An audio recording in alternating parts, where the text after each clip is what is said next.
This is a universe in which the most amazing things happen. So I'll give you an example. So if you have an electron, right, just in free space, that electron, as far as we know, is not made out of any finer stuff, right? So I mean, the electron is indivisible, right? That's what all high-energy physics experiments tell us. However, imagine a lower dimensional, two-dimensional universe for electrons, and you apply strong magnetic fields and then cool them down to really low temperatures. Inside of this two-dimensional universe, that rule is very, very strikingly violated. So that electron can essentially split, it can fragment into smaller pieces that carry a third of an electron charge or a fifth of an electron charge. That to me is amazing. It took a lot of thinking to figure it out. It turns out that the electrons form a state that's a liquid, but it's a quantized liquid in a very funny way. And the way that it's quantized is that they can make bubbles. Bubbles is like a place where you won't have electrons. And when you ask what's the smallest bubble that you can have, according to quantum mechanics, and that smallest bubble displaced a third of an electron.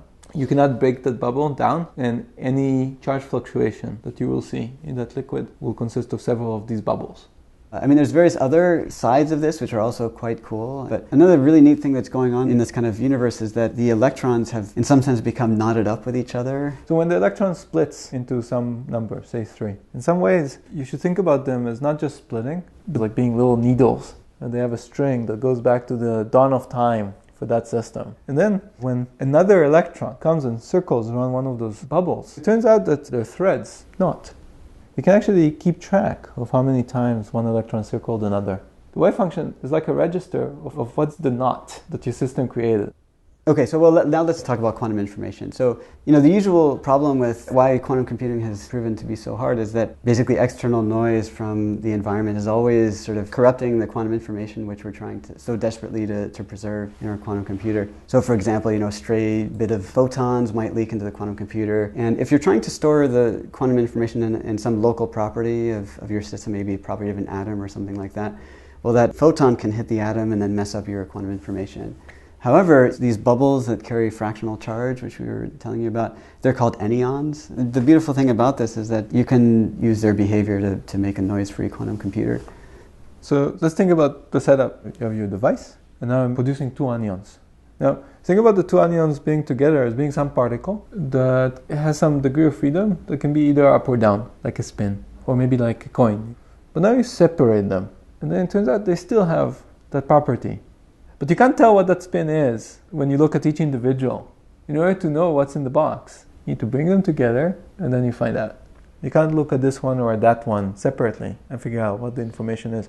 Therefore, you cannot disturb it. The environment is still providing all this noise, but you no longer care because my qubit is neither here nor there. It's sort of in both places in an essential way. It's just a very clever way of storing the information which is by default hidden from the environment. It's like your computer has the perfect coding, the perfect encryption. Nobody can see it. So suppose you want to record something, like 0 or 1. Then you tell me what you want to record. So we make the 2 anyons, we put your information into the vessel, split it, information is gone.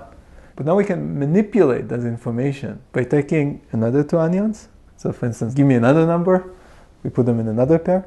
And now we can make operations on those 2 by just taking one onion from one pair, another onion from the other pair, turning them around each other, then separating everything. We just manipulated the information. Kind of like braiding strands of hair around one another, right? So you somehow take your anyons and start moving them around each other, and that changes these zeros and ones that you're encoding in a very precise way that you as a user control, depending on precisely how you braided them around each other. The entire time the information is hidden. You're manipulating it by doing this, but you still cannot read it without bringing them together. I mean, you still need to engineer the thing, right? That's the billion-dollar question, of course, right? It's just not easy.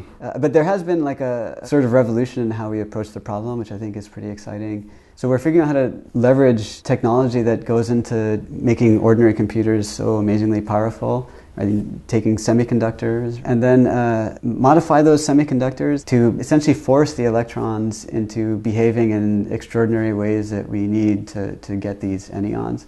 Because it seems that we have lots more tools to bring to the table than we had even 5 years ago. That's what we find, so inspirational, is the prospect of making these just new, interesting discoveries about how the universe operates. And at the same time, with possibly applications that might allow us to solve one of the great, outstanding technological challenges of our generation, right? Building a quantum computer. You really just don't know what nature will serve you. You discover new universes all the time. The mysteries are just piling up. Yeah,